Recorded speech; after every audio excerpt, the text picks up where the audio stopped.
the key. Thank you. Good morning, Miss Yate. May I have your ID and booking confirmation, please? Sure, here you go.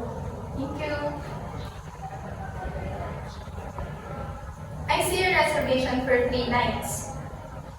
Breakfast is complimentary for 6 to 10 a.m. Would you like a city view from Upgrade for a small fee? Yes, please. Perfect. So here is your room key.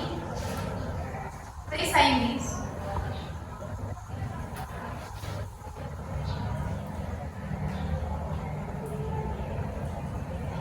Thank you. Thank you, ma'am. Enjoy your stay here. Good morning, ma'am. May I assist you? Yes, that would be great. This way, ma'am. Welcome, Miss Yabe. We're glad to help you. Please tell us if there anything we can do for you to make your stay more comfortable. Thank you. Everything looks wonderful.